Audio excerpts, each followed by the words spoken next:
Good evening. Oh, okay. Good evening, everyone. Welcome to the October meeting of the Northeast Philadelphia History Network, which the network is sponsored by the Friends of Northeast Philadelphia History, which I will explain in a minute.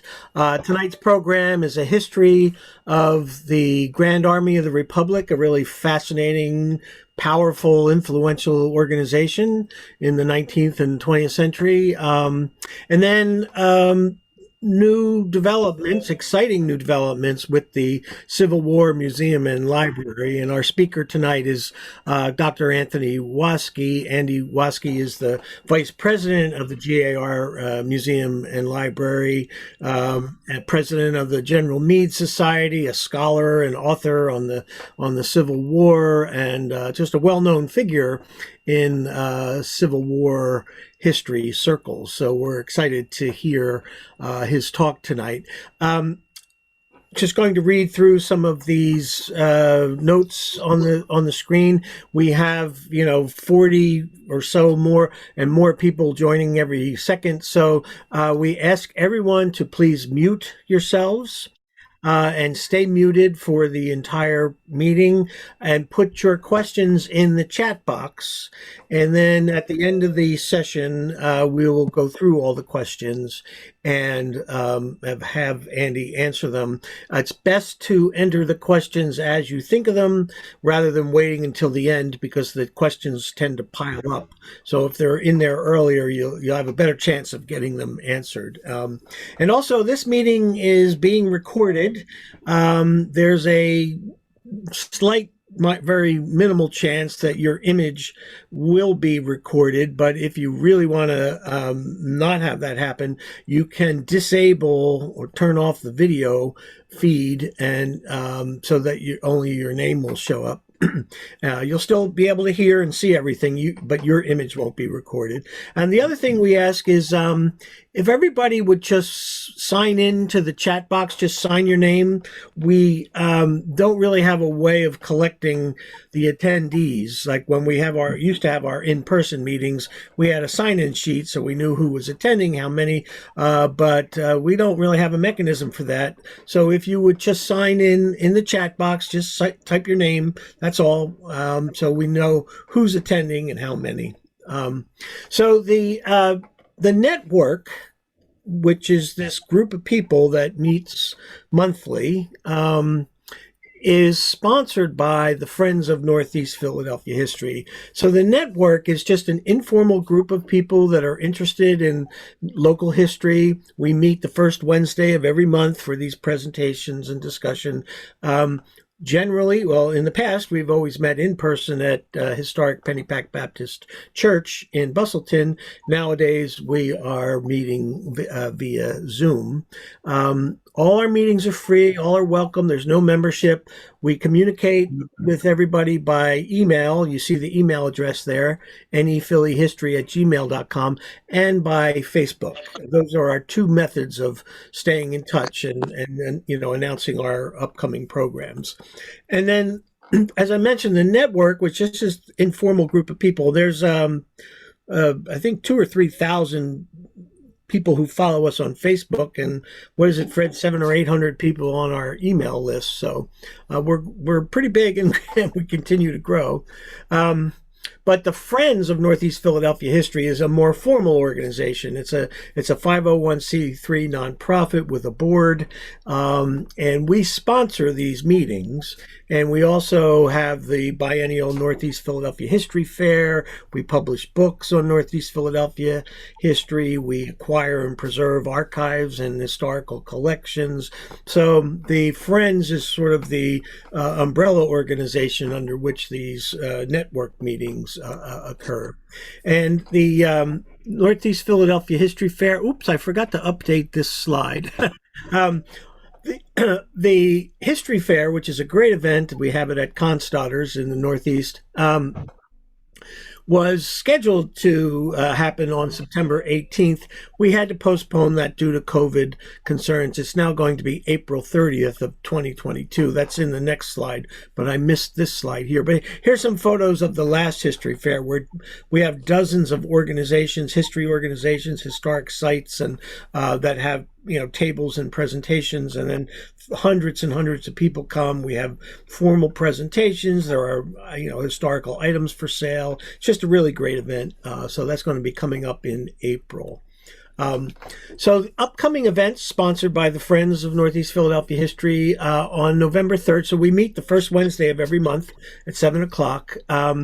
On November 3rd, the first Wednesday in November, Byberry Monthly Meeting of Friends is going to present, and they have some exciting things going on there, some historic restoration and facilities upgrades at their very historic meeting house in Byberry.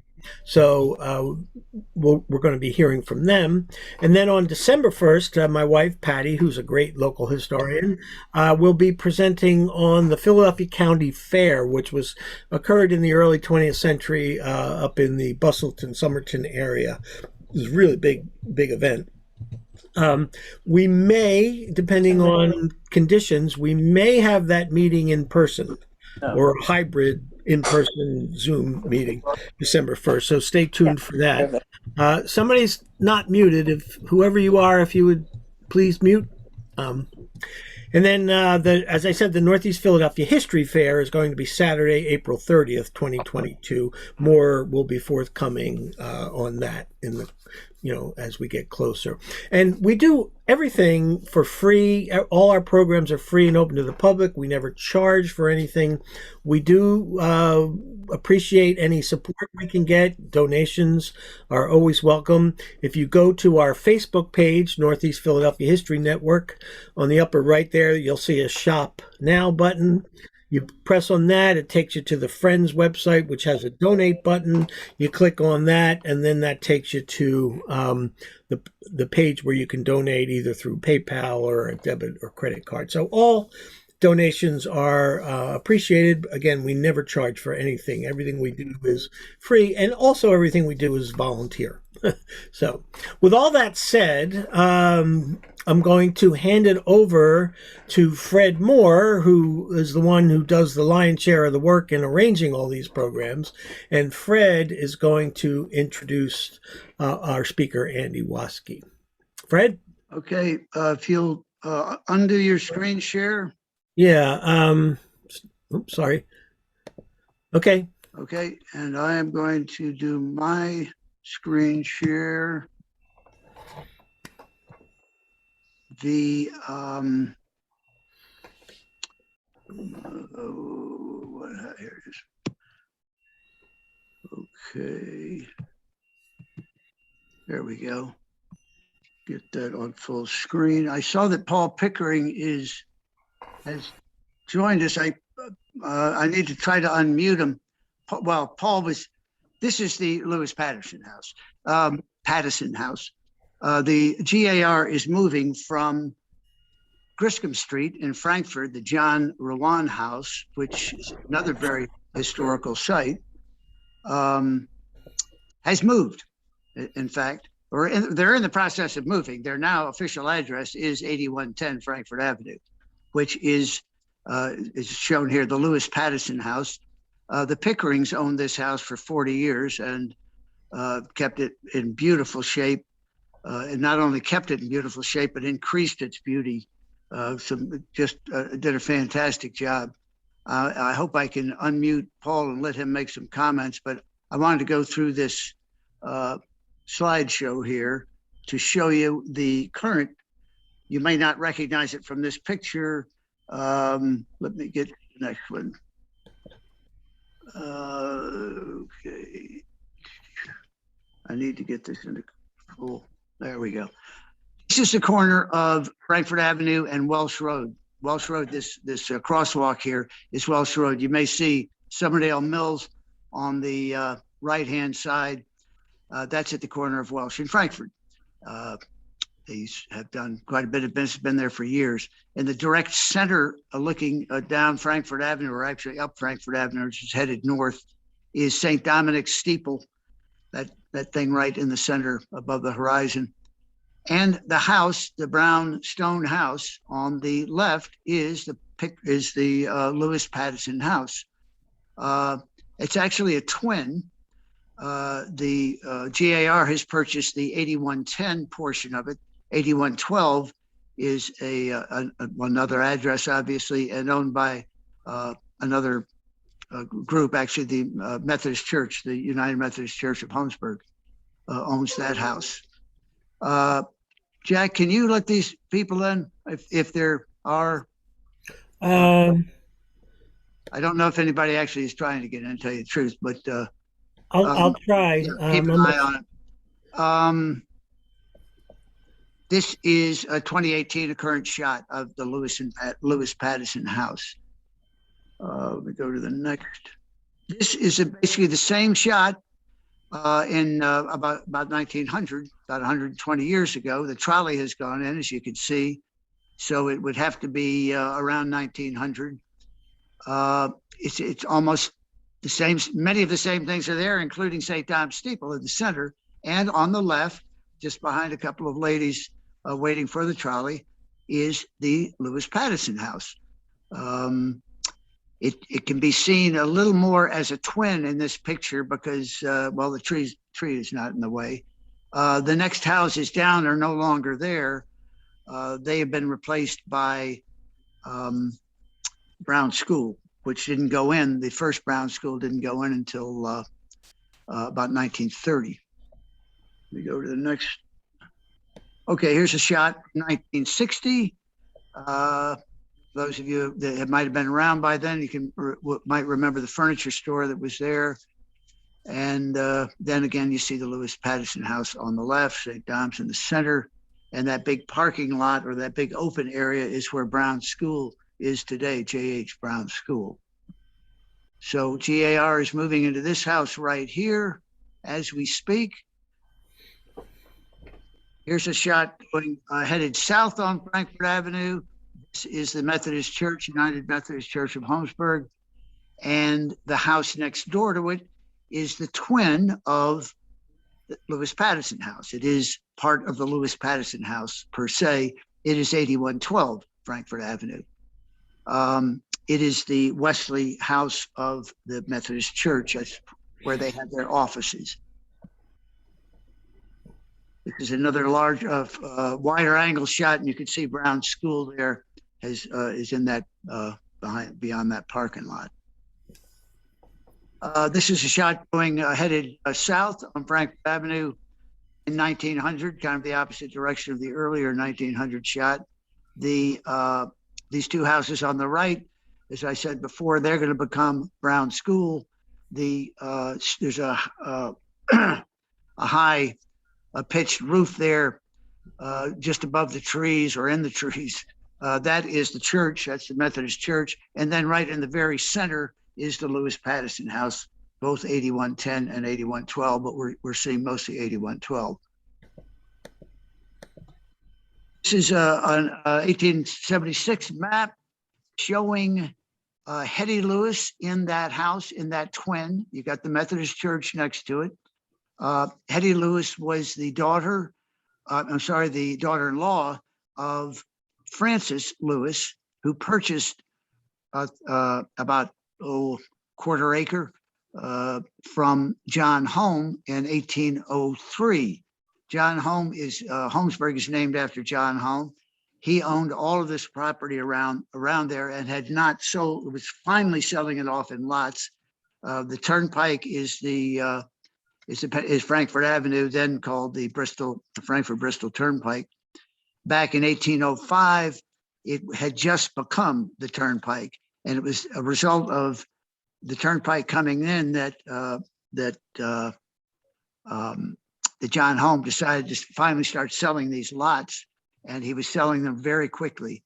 The one at the very corner of Welsh Road, that street is Welsh Road, that was purchased by a woman named Craig, who then sold it to a man named Griffith. Griffith built the house, and later on, Reuben Peel purchased the house about, oh gosh, almost 100 years later, not 100, 70 years later. And that house is known today as the Peel Griffith House, or the Griffith Peel House, sorry. So Griffith built it, Reuben lived in it, and his family lived in it for many, many years, and that's where the Peel part comes into it. Then our next, sorry, this is a 1921 map. You see James B. Peel, James Bird Peel, owning that house, though he has passed away by then, long passed away. But the house next door is now owned by S.W. Patterson. That is Sarah W. Patterson, the daughter of Robert Patterson, or daughter of William Patterson. The John Patterson. There's a lot of Pattersons. John Patterson purchased it in 1888 from Hetty Lewis, who is not seen here because she doesn't own the house anymore. So that kind of gets us to where how the Lewis-Pattison House got its name, and here it is again, the nice drawing of it. The right-hand side that we don't see in this picture was actually built as a store. When the house, the twin, was built in 1805, the portion we're looking at was the residence, and the right-hand side was a store, and was a store for about 50 years, run by Nathaniel Lewis, and he lived in the 8110, the left-hand side. So, well, I'm not going to go on and on about this. We need to get to the GAR, who are moving into the Lewis-Pattison House at 8110 Frankford Avenue. And let me get off of my screen share and let Andy, Dr. Andy Waskie get into his screen share. You got it there, Andy? Yes, thank you very much. Yes, I will call up my PowerPoint and then have a few comments to make. Yep. Andy is a retired doctor, a professor at Temple, and also he's the president of the General Meade Society, which had the first GAR post number 1 here in Philadelphia, but I'll let Andy tell you all about that. All right, Andy, you ready to go? Yes, thank you very much. Yes, that's very good. You've robbed my thunder a little bit, but not by much, so that's okay. Thank you, Fred. Fred's an old friend I've known for many years, and he does tremendous work to preserve history and to educate the public about the great things that we do have in Philadelphia and particularly in the Northeast. And the GAR Museum was in the Northeast in Frankfurt. I guess that would be the lower Northeast, starting in 1958. And we've been there since 1958, although it wasn't open as a museum until 1983. So what I'm going to do is speak about the organization of the Grand Army of the Republic, the GAR, one of the most important civic, fraternal, and national organizations in the country from the mid-19th century until the last veteran of the Civil War died in 1956. He was 109 years old. His name was Albert Wilson. So this, by the way, the picture is the Philadelphia Civil War Monument. If you've never been there, you should go. It is in West Fairmount Park and was the gateway to the West Fairmount Park. And of course, it was built in 1912 by a multitude of different sculptors contributed to it. The GAR was very, very much involved in erecting it, along with other organizations, raising money and so on. And of course, on the left-hand column is the greatest war hero in the history of Philadelphia, without a doubt, General George G. Meade, the victor of the Battle of Gettysburg and the savior of the nation. And on facing him on the opposite side is General John Reynolds, not a Philadelphian, but a Pennsylvanian, a brilliant soldier, superintendent of West Point, and who was killed on the first day of the Battle of Gettysburg. Very, very close friend of General Meade. They were best buddies, tent mates, and so on. John Reynolds, he's really from Lancaster, so he's buried in Lancaster. So in short, in brief, the Civil War was the most costly and most traumatic and most tragic war and conflict in our history. It resulted in the deaths of no one knows exactly for sure, but a statistical survey and research project was done about 5 years ago and determined that the existing number of casualties, deaths, resulting, that is military deaths, was 650,000. And then they realized that it was way undercounted, and they're now saying 750 to 800,000 deaths in the military, both sides being Americans, of course, resulted from combat, but mostly from disease and debilitation from service in the Civil War. So it took a tremendous toll. We're not counting the civilians, which probably added up to a great many more, although it wasn't the bombing campaigns of the world wars and that sort of thing. So they tried to avoid, if possible, street fighting involving population centers and so on, but inevitably it was necessary, and that did result in a large number of civilian deaths as well. So the men who participated in this, as all veterans of all wars and conflicts, came home and they were mesmerized. They were terribly troubled and disturbed by what they had experienced, and therefore, and mourning for those who were lost became a very, very important part of American culture during the war, after the war, and continuing. It being almost a cult that you'll hear about, and it will result in things like Memorial Day and decorating the graves, markers on graves, and so on for the veterans. So in 1865, the war will finally come to a conclusion. These are some lithographs and other kinds of artwork that observed or celebrated the end of the war and the return to peace.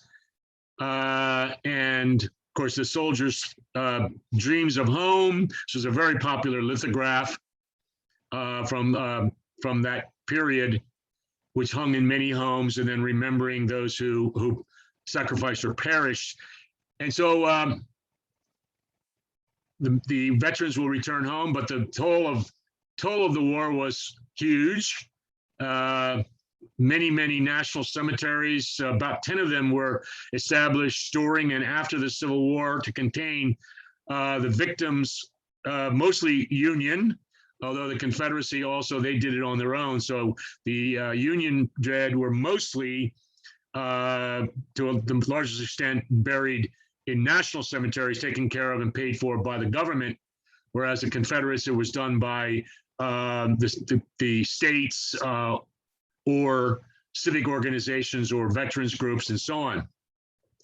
So two Union veterans conceived the idea of founding an organization based on Masonic traditions, of which both belonged, but with military overtones, to give an outlet to the returning veterans for their stories, their troubles, to assist their widows and orphans, the debilitated, to give them a sense of camaraderie, to honor those who fell, to recall and reminisce and commemorate those who did fall and their heroic service in the Civil War on various battlefields, and all those kinds of things. And this organization took the name of the Grand Army of the Republic. Now, that's kind of a misnomer, because all the armed services were able to join this organization. It's the first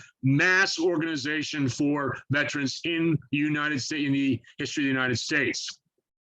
There had been previously organizations of veterans, but they were always specific to a certain conflict or to a certain class or to a certain campaign or something like that. The Society of the Cincinnati, for example, was made up of Army officers in the Continental Army. The Aztec Club were Army officers who served in the Mexican War. The Veterans of the War of 1812 was restricted through that particular war.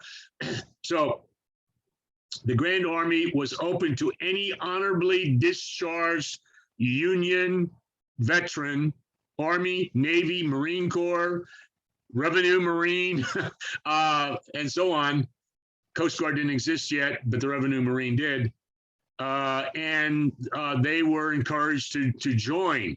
So the first post was founded by Benjamin Franklin Stevenson, Dr. Stevenson, who had been a surgeon in the 14th Illinois Infantry Regiment Volunteers. And his friend and tent mate was the chaplain of the regiment, W.J. Rutledge. And those two have been discussing the foundation of this group since the war. At night around the campfire, they discussed how they should go about this, who should belong, the structure, and so on and so forth. So the first post was founded in Decatur, Illinois on April the 6th, 1866. So that's 1 year after the war ended, and it would last until the last veteran died in 1956. So 90 years it existed. Now, one flaw in the organization was the fact that they were so jealous of their service to the Union, keeping the Union strong and united, and ending the scourge of slavery, that they decided that only Civil War Union veterans could belong, which meant that it was limited to Civil War veterans alone. They didn't foresee future wars and conflicts, or if they did, they weren't interested in including them in the organization. So when the last veteran died, the organization went out of existence. However, they did turn over their legacy to a descendant organization, the Sons of Union Veterans. And then later it was Sons of Union Veterans of the Civil War. It still exists. It's a very large organization. It used to be you had to be able to prove direct descent from a Civil War veteran, but now membership has been opened up to anyone, well, any male who is interested and wants to support the mission and goals of the organization. So I'm not sure how many, several thousand members throughout the country. There was another, and I'll get into this a little bit later, another organization of veterans of the Civil War that was founded on the day Lincoln died from his assassination. He died on, of course, April the 15th, 1865. And it was founded in Philadelphia of retired Army officers living in Philadelphia who wanted to form an honor guard for Lincoln's body when it came through Philadelphia on its way to burial in Springfield, Illinois. And this organization it was restricted to Army officers, and then Navy, and then all armed services officers of the Union Armed Services. And it was formally established on May 30th, 1865 in Philadelphia, what we now call Congress Hall. And then it was a county court at the time. And that organization, again, still exists to this day. It's called MOLLUS as an acronym, Military Order of the Loyal Legion of the United States. In the historic period, it was known as the Loyal Legion. Still exists to this day, and they're still active in holding to the mission and principles of that organization. But again, it was restricted membership. Now, today, there are several classes of membership. The first class would be direct descendants of members of MOLLUS, and the second class would be associate members. That's anyone who is interested in adopting the principles and the mission of the organization. So they still exist to this day as well. And then very, very quickly, this idea, by the way, there were several different there were attempts by other groups to start a veterans organization. There was an organization called the Boys in Blue, which was actually preceded the GAR, Grand Army of the Republic, but it became very political, very, very closely associated with the Republican Party, of course, excluding other parties and other political persuasions. And so that wasn't very successful, and that essentially died out. Then, of course, the Loyal Legion, as I said, was also restricted membership. And then there were veterans groups which hailed and featured and organized to continue the memory of the various organizations. It's kind of like today, where the members of a division have a division association, the 1st Division Association, the 101st Airborne Division Association, and so on. And so there were a number of these, and some of them were very popular and very large. First of all the various field armies of the United States Army formed a society. And probably one of the most famous was the Society of the Army of the Potomac. Membership, again, was restricted to men who had served in this Army of the Potomac. General Meade was a founder, Grant was a founder, and Meade was his second president, and they met for annual reunions in various cities, including Philadelphia. And then, of course, also very, very popular were regimental associations and even brigade associations, mostly regimental. So the men of the regiment wanted to retain comradeship and memories and reminiscences with their friends and comrades. And so the bottom right-hand corner is a badge of the 104th Pennsylvania Volunteers Association, the veterans of the 104th, and the 104th was from Bucks County.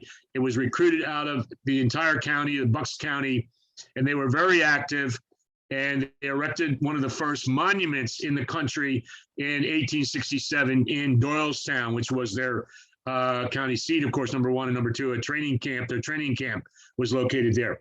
And they were very, very popular. And so the men could have been members of all of these. And what they would do is, of course, they would spend a lot of time going to reunions, going to meetings, and so on. And they were very, very much, as many in the Victorian period, into regalia and souvenirs. This is very popular in the Victorian period, not too much like today. And they would receive medals, membership medals, participation medals, candidate member medals, members of the board, and of course, if they went to these reunions, they would also receive the reunion badge or medal. And so they were very proud, some of these veterans, of wearing these numerous medals and badges and buttons and so on their uniforms. And sometimes you see photographs of these old Civil War veterans wearing all this regalia, all this these medals and badges, and you're thinking, oh, how brave! Certainly they were brave, and gallant. There's no question about that.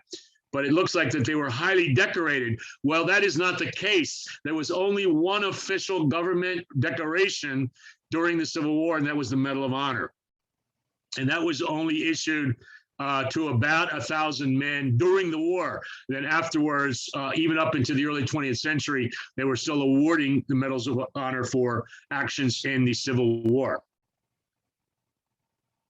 So this was the first national mass organization for veterans. Of course, it was limited to Union armed services, the armed services. And also, you had to be honorably discharged. And your local group, was called a post. And the post had its formation, its own officers, its own records and books. It's most often their own hall where they would meet, and so on.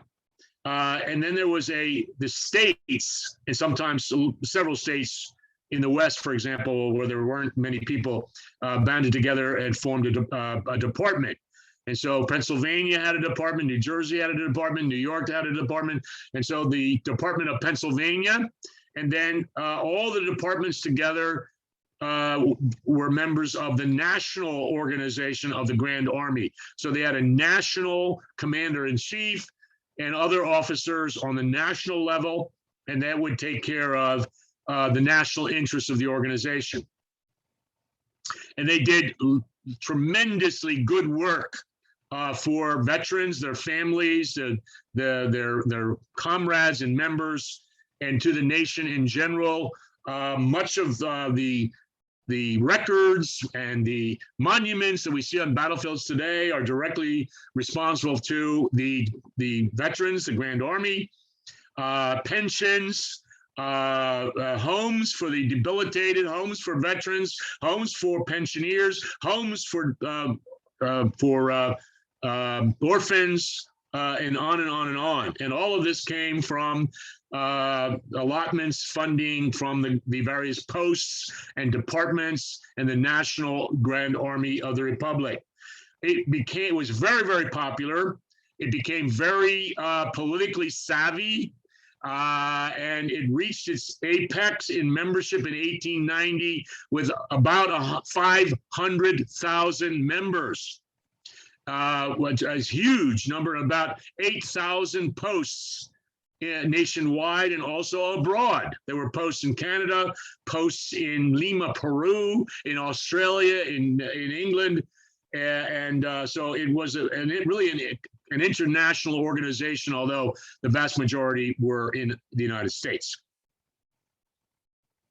And that is the badge of the Grand Army. Many people confuse it sometimes with the Medal of Honor, and quite frankly, it was modeled on the Medal of Honor, which was established in 1862 with a very similar star pattern, a very similar eagle pattern, and of course the ribbon too. So they did alter the shape and size and design of the medal several times.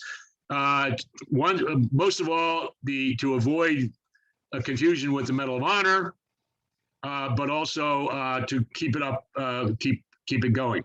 Interestingly enough, is the bronze that was used in these medals was all taken from captured Confederate cannon. Thousands of pieces of Confederate cannon were captured at the end of the war. Many of them were made of bronze. There were several different types of cannon that were made of bronze, and the government kept them. And every so often, when the organization requested an allotment, they would melt down the bronze, and the bronze would be used to create these badges. So these badges actually are made from captured Confederate cannon. This is the monument in Washington, D.C. on Pennsylvania Avenue, honoring the Grand Army of the Republic. And you can see a bust that is Benjamin Franklin Stevenson, the founder of the Grand Army, its first commander-in-chief. And then you have, of course, the soldier and the sailor. The soldier also portrays the Marine Corps, because the Marine Corps, even though they served with the Navy, wore a similar uniform. So this monument dates to the early 20th century, at the heyday of the Grand Army of the Republic, and it's not too far from the National Archives on Pennsylvania Avenue. Look for it. And that's a better, closer shot, quite distinctive. And it's at Pennsylvania Avenue and northwest corner of 7th Avenue, which is near the FBI building as well. Grand Army of the Republic, organized April 6, 1866, by Benjamin Franklin Stevenson, as I mentioned. And as I said, it took off like wildfire and completely obliterated any other groups that were founded or incorporated them into their own ranks as a kind of a subset. And very, very quickly, at their first national encampment in 1866 in Indianapolis, Indiana, there were hundreds of posts that were there, including from the new Department of Pennsylvania. So this is the Medal of Honor here on the left. You see how that looks? And then you see the first membership badge of the GAR. A little confusing? Yes, I think so. And so that's why this is the type 2 badge, and they went to a type 3 and a type 4, which I'll show you. And this, the men were very, very proud when they were sworn into the Grand Army. They went through a ritual. The ritual was based on the Masonic ritual. And so they had different oaths they had to swear, and the Bible and that kind of thing, and different traditions that they accepted. But one thing that they all loved was wearing their membership badge. Here's the type 3 badge. You can see it's a little bit different. They changed the design somewhat. And on the back, you have military insignia, the corps badges. And here, of course, the Grand Army of the Republic, and you have a soldier and a sailor, and Columbia or Liberty, and the children and orphans of the veterans below. It's very striking. And this is the design, and it was designed in Philadelphia and produced in Philadelphia in great quantities.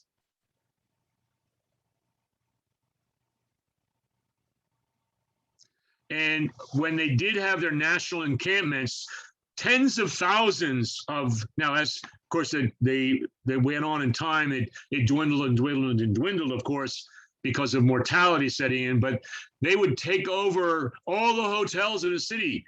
For example, in 1899, it was held in Philadelphia. This was the peace year that we had just come out of the Spanish-American War victorious, and there were 20,000 veterans there, and they had a huge tent city set up in West Fairmount Park on the Heights there on West Fairmount Park. And that's named Camp Sexton for their the commander-in-chief. He actually died during that encampment, so they had to quickly elect a new commander-in-chief.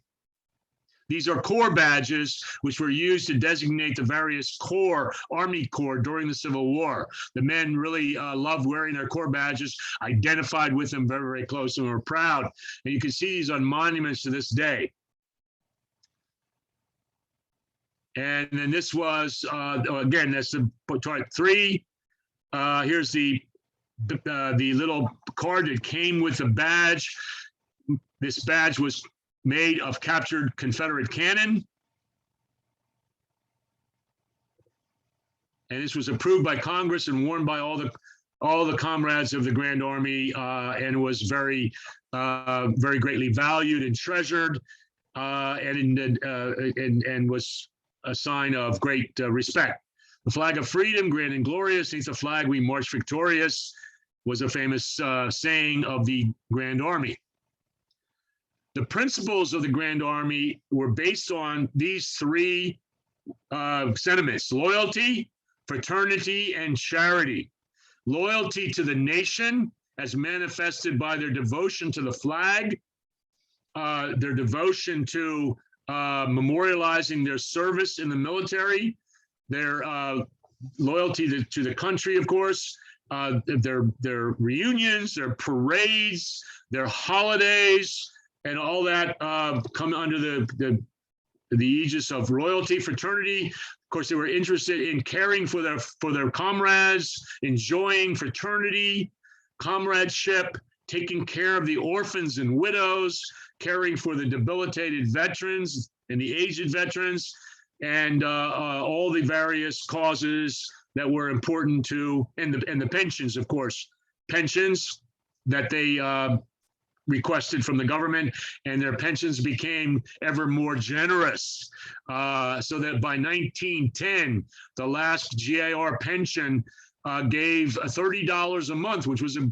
large amount of money. Imagine $30 a month was basically available to any living veteran, whether they were wounded or not, whether they were injured in battle or working home at the farm. If they survived that long, they received the pension. And then charity, of course, was the charity, as I mentioned already, caring for the debilitated, the aged, veterans, caring for their widows and orphans, and of course burial plots for their members who couldn't afford it or wished to be buried with their comrades. Practically every old cemetery in the country, including in Philadelphia. I'm on the board of Laurel Hill Cemetery, historian there, and we have a GAR burial plot in our cemetery. It was given, the land was given to the Meade Post, Post 1, the very, very first GAR post in Philadelphia, founded in 1866 in October. And there are 24 veterans of Post 1 who are buried in that plot. And eventually we also erected a monument to honor the fallen.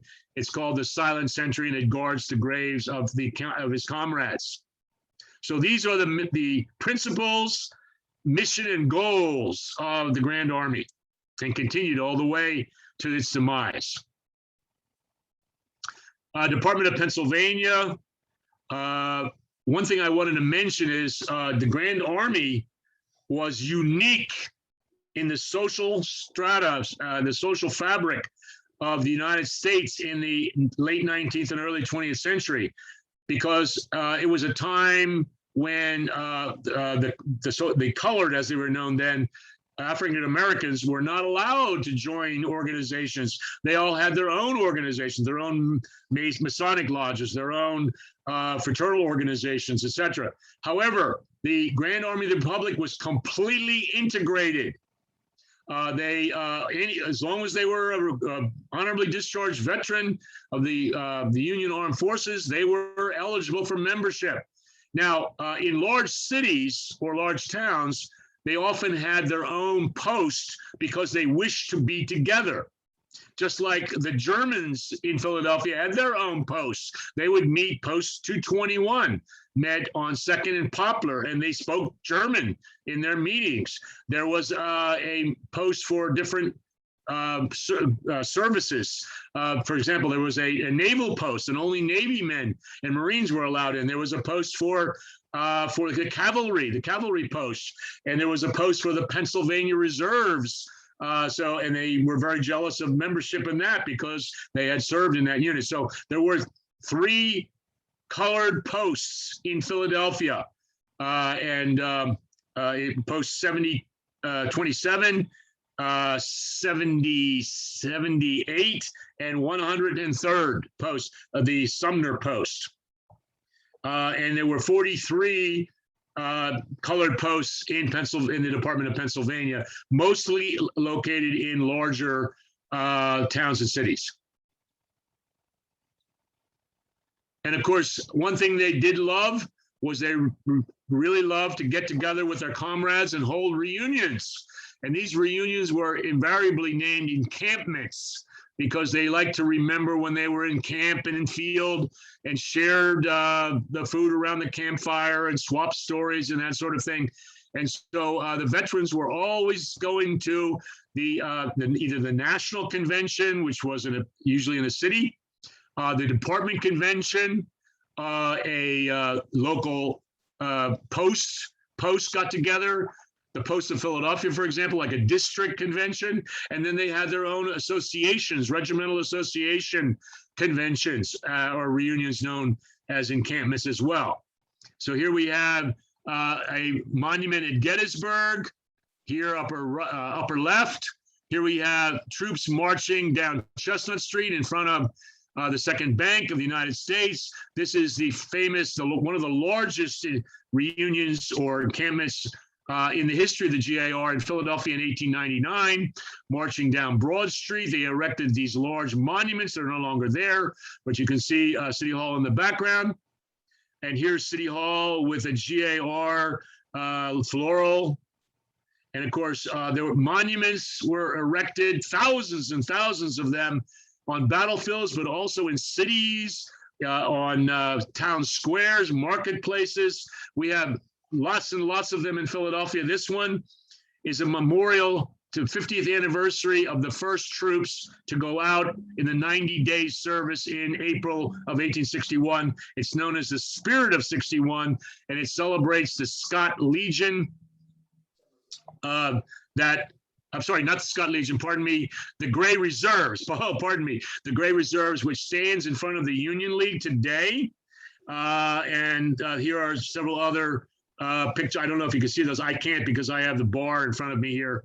Not a alcoholic bar. This is the bar, the Zoom bar. Here are monuments in Philadelphia. So we have, this is at George's Hill in West Fairmount Park. This is a monument of Post 21. So this members of Post 21, the Saunders Post, Courtney Saunders Post, who was killed in action at the Battle of Shepherdstown in September of 1862. Of course, we just mentioned the Gray Reserves. This is Market Square in Germantown. This is the Post 9 GAR monument. This is on. This is the All Wars monument to the colored soldiers and sailors. So all the colored troops from the Revolution up to World War I. It was established in 1935, and it was moved about 10, 15 years ago to Aviators Park opposite Franklin Institute. And it does celebrate and honor and commemorate the service of all the African-American troops through the ages. This is the Frankfurt Monument, one of the earliest, dates to 1868 in Cedar Hill Cemetery. This is on Logan Square. This is the monument to General Galusha Pennypacker, Medal of Honor recipient and the youngest general in the history of the United States Army. He was 19. He was a brigadier general. Here we have some equestrian monuments throughout the city. Grant, Reynolds, General Meade, of course, there. This is in Roxborough. This is the honoring the veterans of Roxborough who served in the Civil War. This is Corporal Johnny Ring, which is on the campus of Temple University, because the Temple University was founded by a Civil War veteran, Russell Conwell, and he became a minister in the Methodist Church, Baptist Church, because of an incident during the war when Corporal Johnny Ring, whom he had known and loved and recruited, saved his life reputedly. So that's Corporal Johnny Ring outside of Mitten Hall. These are the GAR columns on Benjamin Franklin Parkway, and of course the Philadelphia Civil War Monument in West Fairmount Park. So I'm not going to read this to you, but the commemoration of post-Civil War, and this is what's called memory, the importance of memory, remembering those events and not forgetting what the men did, their sacrifices, their service, and how the country benefited. It would be in vain if we forgot about the sacrifices that they endured, the deaths, the injuries, the wounds, and the emotional and mental situations too. So this is very quickly, I just want to go over this. This was a quote in the Gettysburg Star and Sentinel in 1869 by Colonel W.W.H. Davis. He was from Doylestown, Pennsylvania. He was the commander of the 104th Pennsylvania. He became a general by brevet. That is an honorary promotion. He said, why we venerate battlefields and monuments. The interest in Gettysburg will continue to increase. Now, he said this in 1869. This is only 3 years after the battle. And in the lapse of years, when distance not only lends enchantment to the view, but its great historic event will be mellowed by the dim, uncertain light of the past. It will be visited by thousands. Let's try millions. Some will come out of veneration for the dead who lie buried in its fields, upon its hills. Others to view the spot where the great rebellion culminated, dashed itself upon a rock. while others again will come from idle curiosity to cut walking sticks. The GAR veterans loved every time they went to a battlefield, they would cut a walking stick from a tree where they had served and carve it and use that in their age as they aged on the battlefield, and try to find moldering bullets to carry away as mementos of those 3 days of July 1863. I think that really encapsulates what it's all about, to venerate these monuments and recall the service of the veterans. And then you don't have to read this, but it tells you about, again, the reason, the rationale, and why the GAR was so interested and how they did go about honoring their members, taking care of their comrades and their families, how they were loyal to the Union, of what they did in their post meetings. They held a campfire. Was every time they had a meeting, they had a campfire. Now, that's not a real fire in the hall, but they would sit around and sing old songs, war songs, swap stories and accounts, eat bean soup, which they ate during the war, of course, attend encampments and so on. And then, of course, the most famous of all, and the one we still venerate and enjoy and you don't want to celebrate, observe, is Memorial Day. And this was started by the Grand Army of the Republic on May 30th, 1868. And it was organized by General John A. Logan, who was Commander-in-Chief of the GAR, when he requested that all members of the posts decorate the graves of their fallen comrades and those who had survived the battle but died afterwards. They should be also, their graves should be decorated, hence Decoration Day, with flowers and flags and other kinds of things, and hold ceremonies. And of course, we still do that to this very day. We don't do it on May 30th anymore. I can remember when it was always May 30th. But in 1971, it was changed to a weekend, Monday after a weekend, the last Monday in May. So we do still have that. And the more modern veterans organizations, American Legion, Veterans of Foreign Wars, and so on, would be in charge of those ceremonies. So this is directly related to the GAR. And they're the ones that came up with the idea of placing a marker at the grave of their comrades. Usually it started being a post marker, but then the government took it over and marked it as a Civil War veteran. And they were meant to hold a flag so that the men could more easily find the graves of their comrades and decorate them with flowers and with flags, which we still do to this day. So we do commemorate and we do remember those sacrifices, but it's not just for Civil War veterans, but now all veterans who have passed on. That's Memorial Day. And this is a little history of Memorial Day. It's interesting to note that General Logan was persuaded to name this as a holiday. Now, it didn't become a national holiday right away, but it did very, very quickly catch on nationwide. But a local Philadelphia lady, Martha Kimball, who had been a volunteer nurse, was a personal friend of General Logan's wife. They had known each other well. They had traveled in the South. They saw women in the South decorating the graves of their fallen.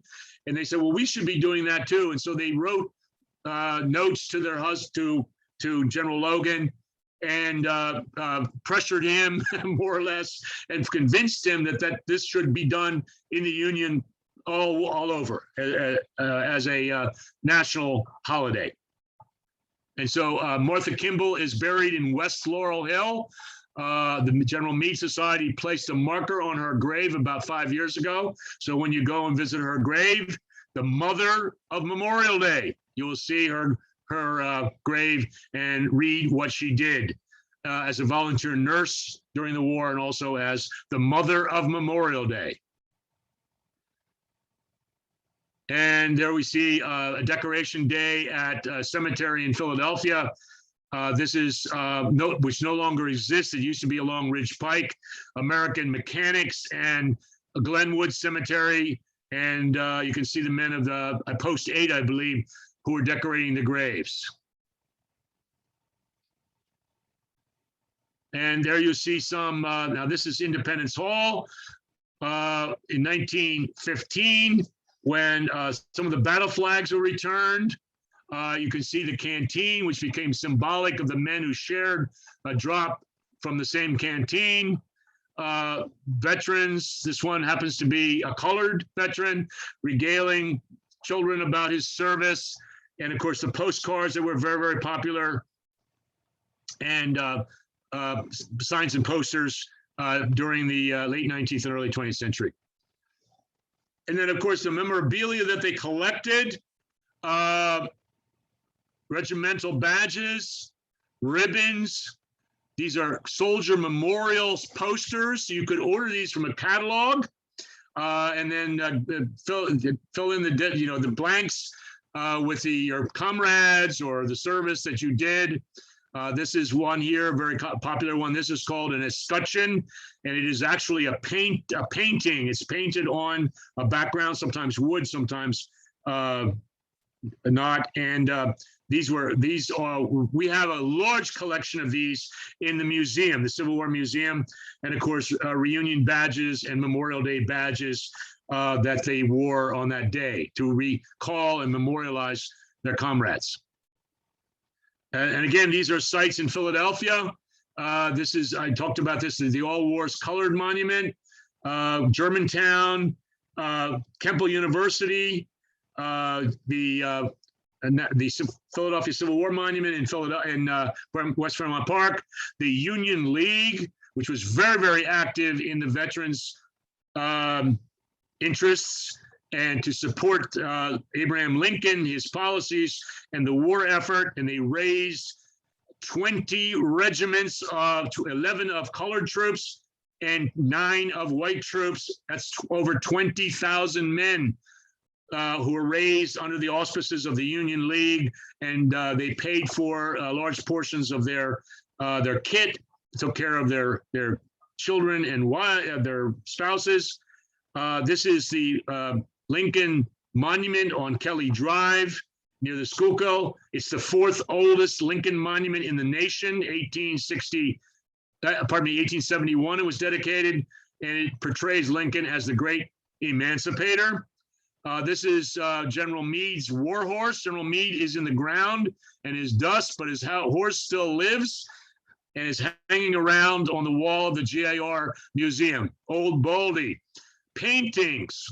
This is the Rothermel painting of the Battle of Gettysburg. The original is in Harrisburg, but we have copies of that in the museum, etc. Bean soup was a favorite with the veterans. Of course, they had eaten that when in the Army, and you can see that became a very, very important staple of the GAR. They had chances to win prizes and so on, because this is how they gathered funding to take care of their various charities and so on. And a very poignant tradition was anytime a member of the post would pass on to his reward, the men would remember this famous song known as The Vacant Chair, written by George F. Root, a Philadelphian. And this became emblematic of the losses of troops during the Civil War, and they would always sing this song during the service for their fallen comrade who's passed away. And I won't bother singing it to you, but I'm sure you would probably click off after I'm done. But this is very, very important and very famous tradition of the Grand Army. This is the Pension Act of 1890, as I told you. I think there was another one in 1910, but this one, they moved from Civil War pensions for service to a disability system, and essentially it allowed every single Army Union veteran to have some sort of pension. And there were 36 posts of the GAR, the Grand Army, in Philadelphia. Here you can see the 36 posts, and they were numbered sequentially as they were established. And so we have, for example, Post 1, the General Meade Post, and this is the location as of 1913, the 50th anniversary of the Battle of Gettysburg. They originally were formed in the Union League, but eventually then moved out to their own post hall. Post 2 was 667 North 12th Street near the campus of Temple University. And they actually purchased a church, and they are the ones that founded the GAR Museum in the 1920s. They realized that they were going to pass on soon. They wanted to preserve their records and their mementos and their photographs and the documents. And so therefore they founded our museum. Normally, at first it had the name of Philadelphia Camp Sons of Veterans, thinking that this descendants of the veterans would keep it going. But that has been changed now to a 501c3 nonprofit with the name the Grand Army of the Republic Civil War Museum and Library. And that is the one that is now located at 4278 Griscom Street. We're in the process of moving everything into the new premises, as you heard about in Homesburg, although the Homesburg location is half the size of our museum, and we're having a lot of difficulty trying to downsize and what we're going to use and what we're not going to be able to use and what will be in storage. And we're wrestling with that right now. So we definitely need help. We need volunteers and we need donations desperately. So if you want to help us, of course, we're very, very grateful for anything. I did want to point out the Hetty Jones post, post 12, Hetty Jones. Now, as far as I know, there were no Grand Army posts named after women until Hetty Jones. She was a nurse who died in service at the front of disease brought on by her strenuous efforts. And then another post in Philadelphia was named for a woman who was a very beloved woman who took care of the Cooper Shop Refreshment Saloon. That's a whole nother story, which I can talk to you about in some other date. And that was post 94. So we have the only 2 posts named for women in the country. As if you know of another post named after a woman, please let me know, because I have looked through all the records and I cannot find one. So 94, Anna M. Ross post. And next to it is the name of the cemetery that post was assigned as their plot, their post to take care of, to decorate the graves of the veterans who are interred there, and also to hold their ceremonies there.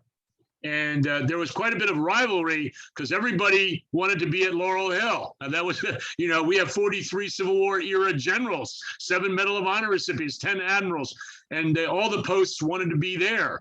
So the department stepped in and started to assign posts a cemetery, usually in their area, where they could march to that cemetery. And this is Meade Post number 1. It is also part of the museum. All of their records and memorabilia came to us.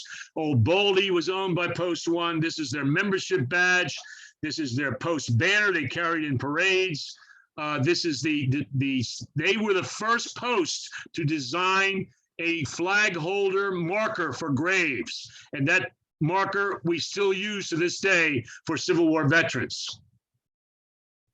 And it went through several different post headquarters. The first headquarters was the Union League, but then they moved out into Concert Hall on Chestnut Street and other places, as you can see. And they would move around depending on how many men were available. And as they aged, they went into the Parkway building, and about 10 or 12 posts had they all shared the same premises.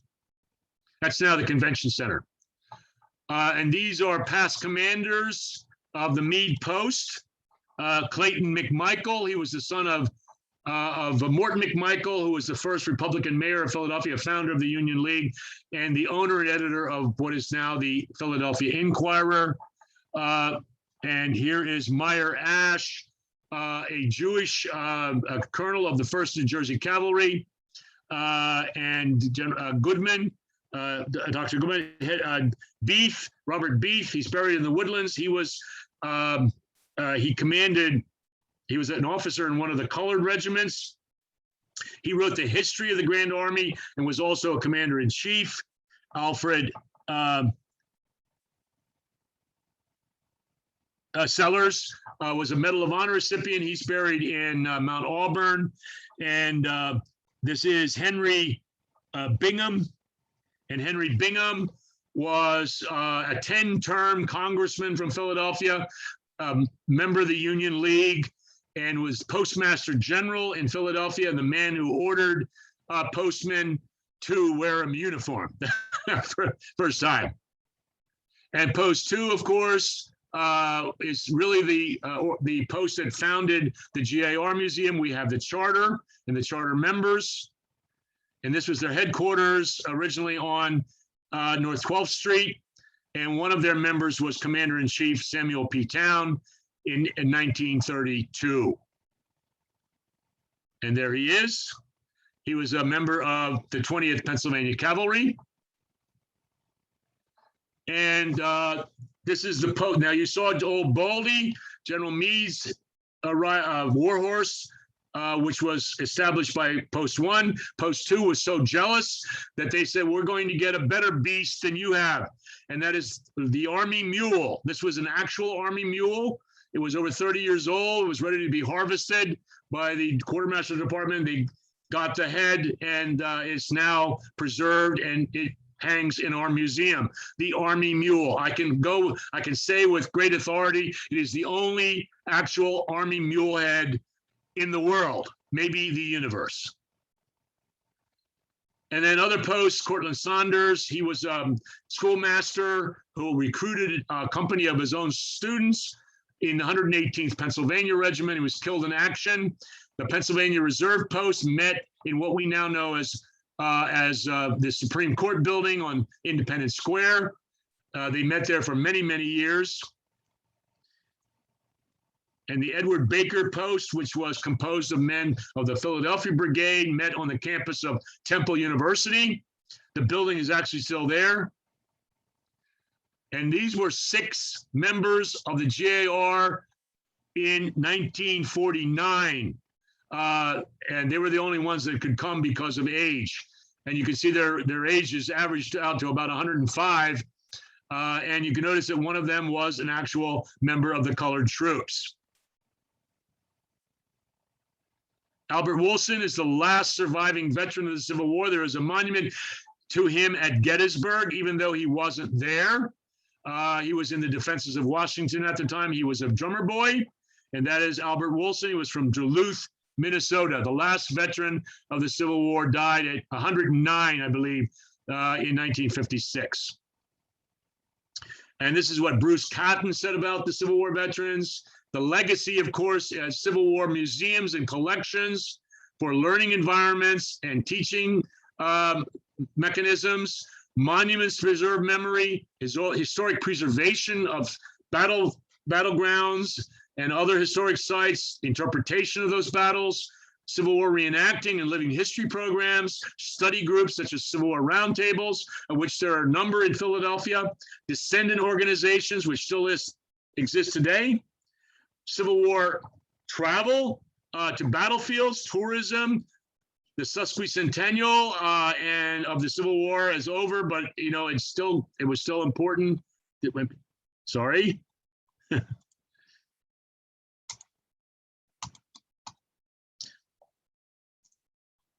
I don't. Well, anyway, I guess what I'm going to do is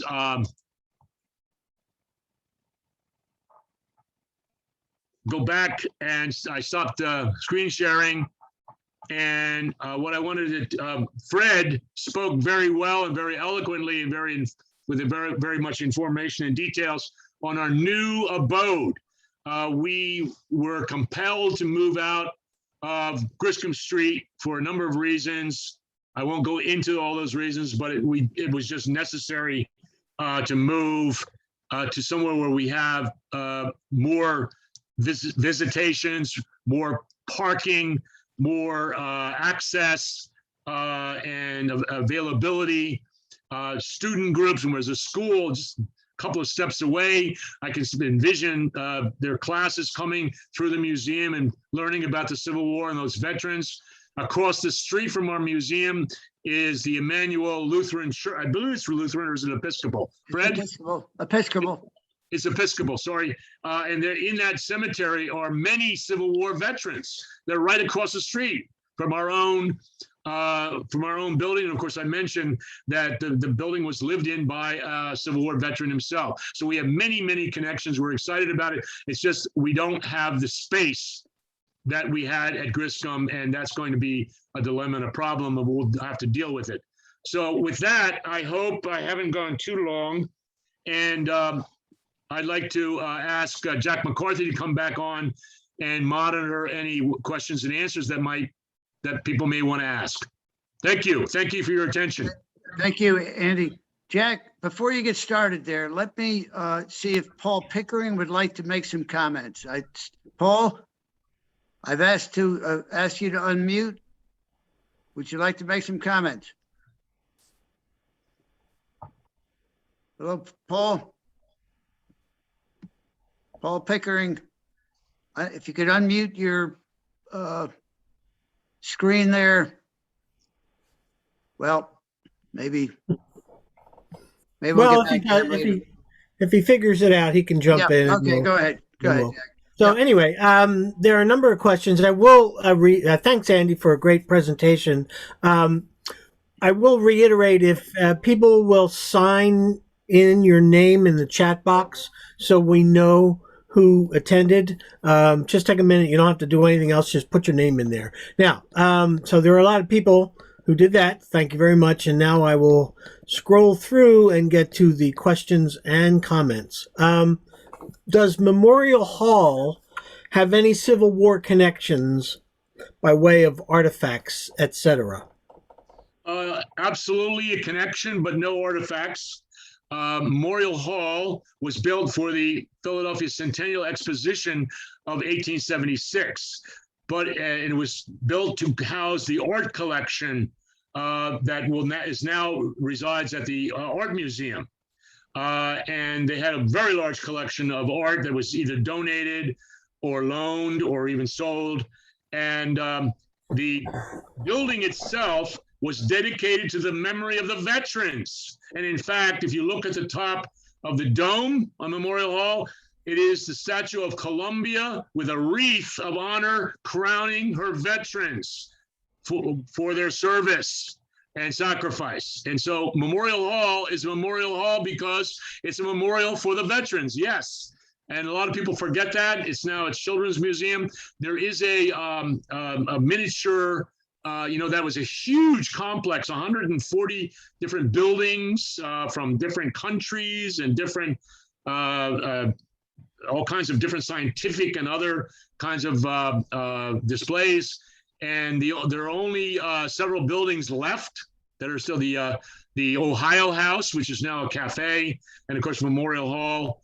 And it was just gigantic, and the GAR was admitted free. They had a little encampment there one time in October of 1876, and of course the exhibition was opened up by General Grant in May of 1876. So yes, good question. Okay. Next, this one from Maureen Green, one of our board members of the Friends of Northeast Philadelphia History. She said, last month, I had the pleasure of visiting the Cleveland Soldiers and Sailors Monument, where General Meade is one of the only non-Ohio natives depicted in the numerous carvings and statues, aside from, of course, Lincoln. It is open, receives a number of visitors, and has a small but dedicated group who not only staff it and provide stirring tours, but who do research to this day. Your presentation did, as I suspected it would, provide answers to several questions that the Guardian on duty and I discussed, which were largely regarding obviously important symbols that I recognized only a few of as core insignia. I told them I would reach out to the General Meade Society for some help. Could you provide them with this info if and when I find the Guardian's email address? I'm certain you would be quite a hero. Indeed, yes. There are a number of these statewide or civic museums. There's one in Indianapolis for the state of Indiana, which is also a Soldiers and Sailors Monument. There's one in Pittsburgh. It's called Soldiers and Sailors Hall. And they were usually either they were associated with the GAR, but not owned by the GAR. It was more of a civic thing, was built by the city or by donations from the state, depending on who you're talking about, of course, like Indianapolis or Ohio.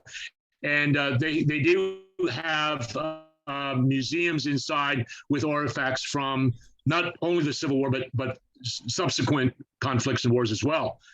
So I'm not aware of that particular one, but I've seen a number of the ones you're talking about, and they are kind of in neglect right now, forgotten somewhat. But the GAR was very involved with them, collecting money and funds and donating. As a GAR post, the members would age and die. They were supposed to donate all their or send all their books and relics and so on to the department. Well, this didn't always happen, and sometimes they just gave it to a historical societies or other veterans organizations such as the American Legion. And I know that there are Legion posts in the city here that have things from GAR posts. I've seen them. And so this may be an example of civic donations from the GAR post, sending all their records and so on down to the museum. I hope that answers your question. I don't mind. That really does. And I will try to link you up to them. I will tell you that this is not something in decline. This was an extraordinarily active, like while I was there, multiple people, big tourist times. So it was very interesting. But they're still getting donations.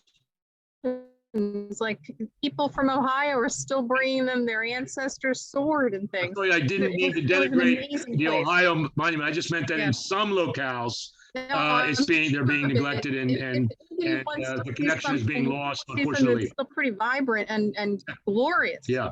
I would suggest if you get to Cleveland, stop in. But I really would appreciate the hooking up, because I just knew that there were going to be people here that were going to be able to answer these questions. I'm very excited. Thank you very much. Carnegie, Pennsylvania, there is a Carnegie Library. It was funded by Andrew Carnegie, but a local GAR post met in that, and they have completely retained and conserved all those artifacts, all those articles. They're out there. I've spoken there, and they're doing a magnificent job. It's an art gallery. It's also a theater, an auditorium, but a large portion of it is dedicated to the Grand Army. So if you get to Carnegie, PA, go to the Carnegie Library and visit that GAR post. It looks like the men just left, locked the door, and walked away. And here it is, the first time it's been opened since. Okay, another question. My Civil War ancestor was GAR and also IOOF affiliated. Is there any connection between IOOF and GAR, or was my third great-grandfather just a member of both? It's two separate organizations. The GAR, you know what that is. I just spoke an hour on what it is. So, that's for veterans. And the IOOF is the International Order of Freemasons. So it's a Masonic organization. So he was a member of the Masons. Yeah, Oddfellows, okay. Not Freemasons. That's the Stojo. Oh, the Oddfellows. Okay, International Order of Oddfellows. Sorry. No, thank you. You answered my question for sure. In fact, in your presentation where you listed out all of the Philadelphia posts, I think the light bulb went off on that, because I saw the post name along with the cemetery assigned that you mentioned. And I think that is the connection with my ancestor I was wondering about. It was the cemetery that was the Oddfellows sponsorship, but the GAR Memorial Soldier Circle is Yep. Oddfellows, yeah, that was there were 3 cemeteries there connected: American Mechanics, Oddfellows, and Glendale. Yep. And they were all removed in the 20s to make way for a housing project, which is still there. Great. And yeah, there were lots and lots of them. Now, what post was he a member of? Well, yeah, my ancestor was up in Tamaqua, up in Schuylkill County. Oh, sure. So the Oddfellows Cemetery there was the Doubleday post in Tamaqua. General Doubleday, who yes. did not invent baseball. Yeah, right. Abner Doubleday. Thank you. Your presentation is wonderful. Thank you so much. Right, thank you. Thank you. I'm glad you liked it. All right, next. This isn't a question. It just, the guy says, oh my, W.W.H. Davis is my wife's relative. Honest to God. So well, I hope you've been to his grave in Doylestown Cemetery. He wrote the history of Bucks County. He wrote the history of the 104th Pennsylvania. He was the editor of what is now the Intelligencer, owner and editor, newspaper. He was very active in Republican politics. He was a member of the Union League in Philadelphia, of Mollis, the Loyal Legion, as well as the GAR Post 2. And we have his records in our museum. I know, because I've looked at them. Okay. Another question. Are there any good books on the history of the GAR? Yes. There is the history that was written by Robert Beef, the Colonel Beef, in 1889. It's called A History of the Grand Army of the Republic. Now, that only goes from the founding until 1889. But there are lots of things on the internet, including my own on I wrote a very thorough history of the GAR for a website that does school curricula. And I can't think of the name of it right now. But if you just do a Google search, it'll come up. And there's a colleague of mine wrote a book called The One Cause, W-O-N Cause, and it's a history of the black posts or colored posts of the GAR. It's very, very Gannon. Her name is Gannon. She's a professor in Florida, Barbara Gannon. And it's excellent, but it's limited only to black posts.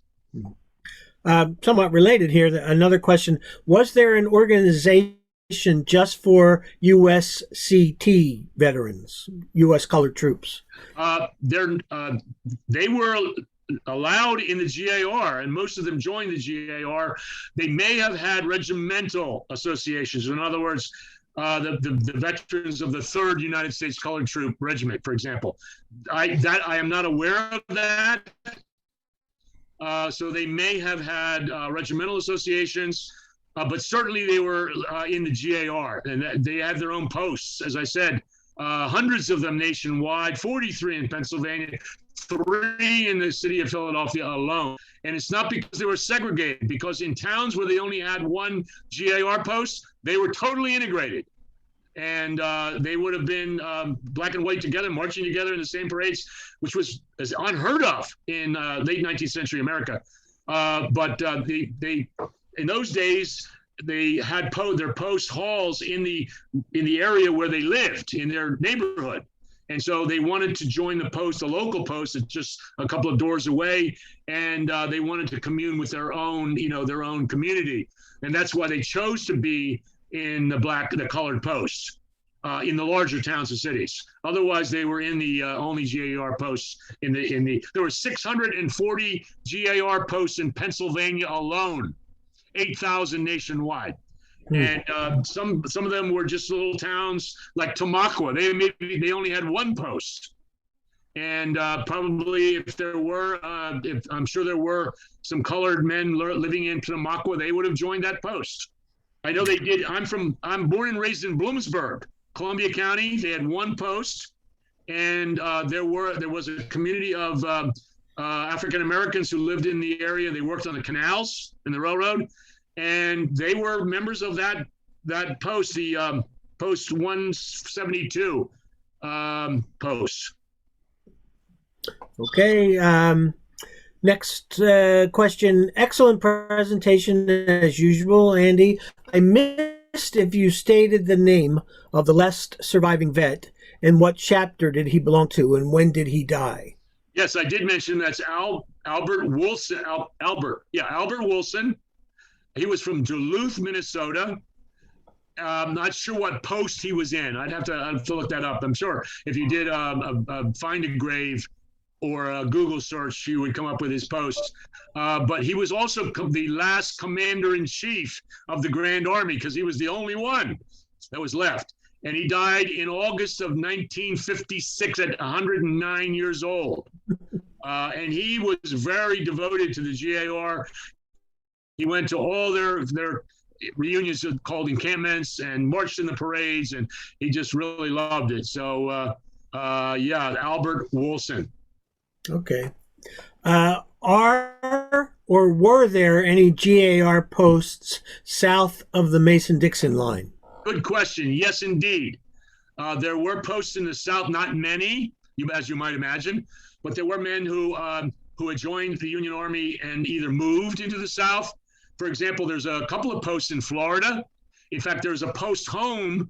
Obviously, the men are all gone, but the home still exists as a museum in Florida. And I can't remember the exact town it's in, but it is there.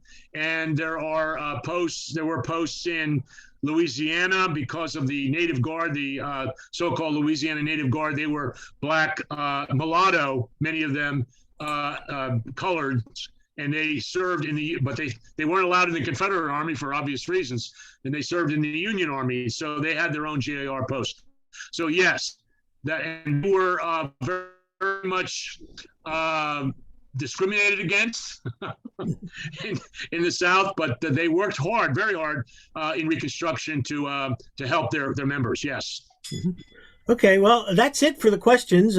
Unless anybody has any final ones they want to submit. But if not, thank you so much, Andy. And we look very. Thank you. Yeah, we look forward to the new GAR posts. Firmly ensconced in Northeast Philadelphia. Yeah. Well, in the upper Northeast as opposed to the lower Northeast. Exactly. So we look forward to that. And a reminder, next month, what is that? Let me check the calendar again. It's November 3rd, 7 o'clock Zoom meeting. We will have the Byberry monthly meeting of Friends, very historic congregation in Byberry, far northeast, that goes back to 1683. They're building, their whole complex there is undergoing some major renovations, and exciting things are happening there. So we're going to hear the history of them and recent developments. And then on December 1st, Patty McCarthy will give a presentation on the Philadelphia County Fair, which was a major event in the Bustleton area. They had a racetrack. They had all kinds of activities in the early 20th century. So again, thanks, everybody. You can follow us on Facebook, Northeast Philadelphia History Network, or email us to get on our email list, nephillyhistory@gmail.com. Fred, do you have any final comments? I wanted to make notify people that there is a YouTube, about a 6-minute YouTube video of the Lewis-Pattison House that Jason Sherman did with Paul Pickering and his wife Carol in it, done about 5-6 years ago. Just go to YouTube and put in Lewis-Pattison House, and you'll get it. It'll give you a real good idea of the work that they did, and they talk a little bit about its history. Right, great. Jason Sherman also did a complete video study of the GAR Museum, and that's on YouTube. I forgot to mention that. Very good. Cool. Yep. And we have our own YouTube page. If you go to Northeast Philadelphia History Network, and many of our presentations, like the one you're watching, are posted on YouTube. So if you missed any, you want to see them, you can find them on YouTube. All right. Well, thanks again, Andy. Great presentation. Thank you, everybody, for attending. And hopefully we will see you next month on November 3rd. Good night, everybody. Great. Thanks, Andy. Take care. Bye-bye.